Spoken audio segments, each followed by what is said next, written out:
This problem here on the earthquake says that when an earthquake occurs, two types of sound waves are generated and travel through the earth. The primary or P wave has a speed of about 8.0 kilometers per second, which is 8,000 meters per second, quite a bit faster than the speed of sound in the air. Or in the secondary, or S wave, has a speed of about 4.5 kilometers per second, again 4,500 meters per second. A seismograph located some distance away records the arrival of the P wave and then 78 seconds later records the arrival of the S wave. Assuming that the waves travel in a straight line, how far is the seismograph from the earthquake? Okay, so here I drew kind of the surface of the earth. I assume that it's going to be a pretty far distance, so I put a curvature in here for the earth, and then here the earthquake goes off, and over here I have a seismograph. And actually the way I wanted to do it was kind of like have the P wave curve here, but then it says in the problem assume that it's a straight line. Okay, so I'm gonna see that it is a straight line. I'm gonna take this away here, and let's see, yeah, take that color there, and so it's going a straight line. Here's the P wave, and that was not a nice straight line, so I try that again, and probably do it with this one. There we go.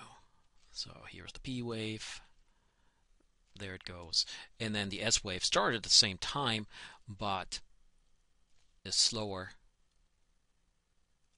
and therefore will arrive 78 seconds later.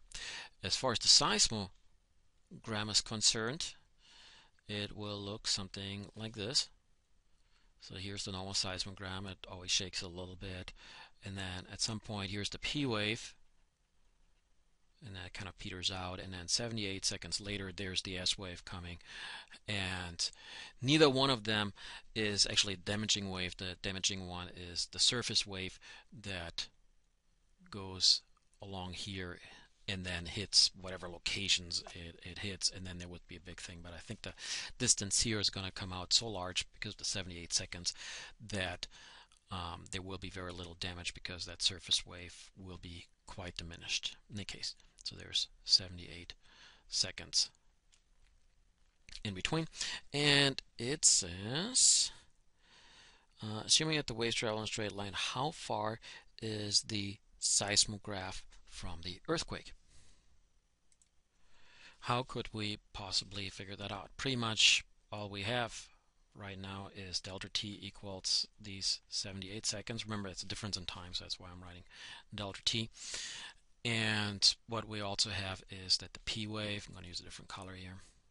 I think I used orange earlier. That for the P wave, it has a speed of 8,000 meters per second. I might as well convert it. I should be in base units. And then the S wave has a speed of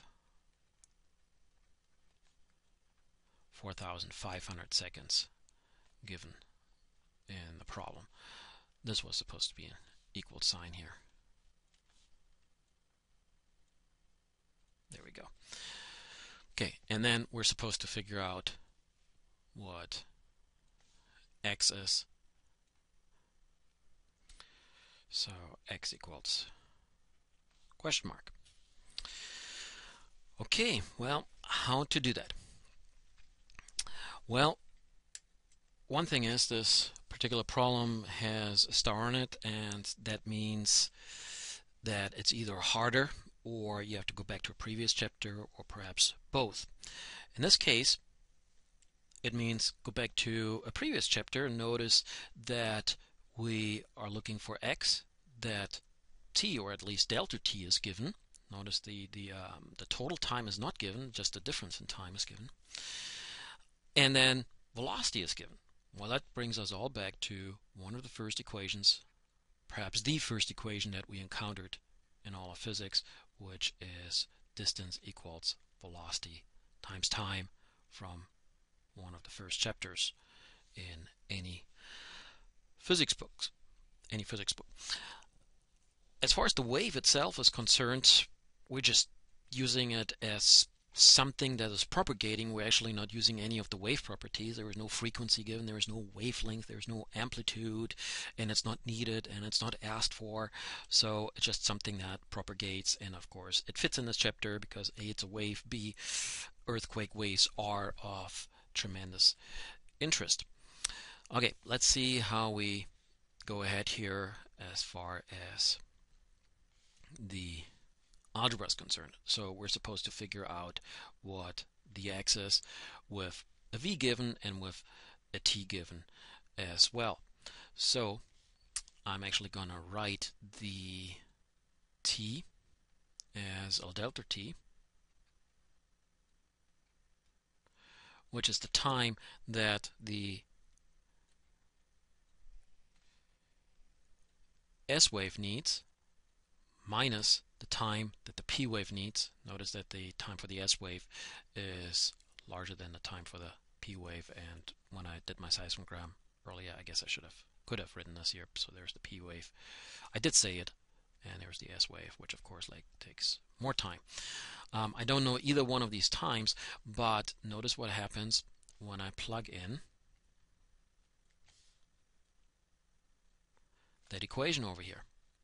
So here I would have the distance x that the S wave travels, which is the total distance, divided by v for the S wave, and then minus the total distance for the P wave, so divided by the velocity for the P wave. And that reminds me, earlier on I could also have written Vp right here and Vs right here.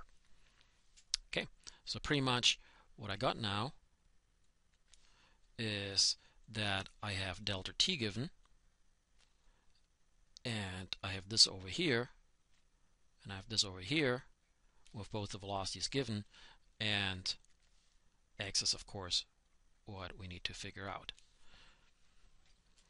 Okay, so pretty much at this point all I have to do is some algebra, and I'm going to try to do that relatively quickly. So I'm going to have delta t equals x times 1 over vs minus 1 over vp. All I did here is I factored out the unknown x, and then I solve for x, which means x equals delta t divided by that 1 over vs minus 1 over vp. I wouldn't do anything else with it. I would just leave it like this here and plug the numbers into the calculator the way they are.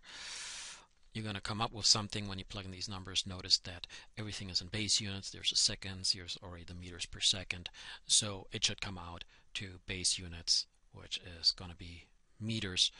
And I just amend this just a little bit because I believe you come up with a pretty large number, so I'm going to give you a little more space here. There we go. Okay, I googled P and S wave, or perhaps I could have googled travel times. So here's a typical diagram that compares them, that I come up here with a travel time curve for Palma, Alaska. That's just coincidence. In any case, on this particular one, it looks like, oh, and it's actually the USGS, United States Geological Services entity, government agency, and they put up this one particular curve here. Here's the S wave that of course takes longer and longer the further it is away. Notice that the total time here is in minutes, so this here is 15 minutes, and over here when it's relatively close it's like 5 minutes. Notice the distances are huge. Actually, they list here like 7,000 miles, or here just even the shortest ones are already 1,000 miles. Here's the S wave that arrives later, and then here's the other one, the L wave. I think L stands for love wave, and that's kind of like the surface wave. I'm not sure why that is so big here. I guess it is bigger, but it shouldn't do. At 3,000 miles, it's not going to do any damage anymore. You have to be pretty close to an earthquake, but you would perhaps still feel a little bit on the size, definitely on the seismograph. In any case, the 78 seconds that are given in the problem are the difference in time between these two here. So the time that you have down here in minutes is not the time that's given, it's a time difference. So for example, down here the time difference would be kind of like 12 minutes, so look at that. Or here the time difference would be kind of between 10 minutes and 18 minutes, so it'd be like 8 minutes. 78 seconds is a little bit less than a minute and a half, so it has to be a really tiny gap in between here, maybe up here, so maybe in a neighborhood of like 500 miles or so would be 1.5 minutes. And by the way, that's pretty close to the correct answer.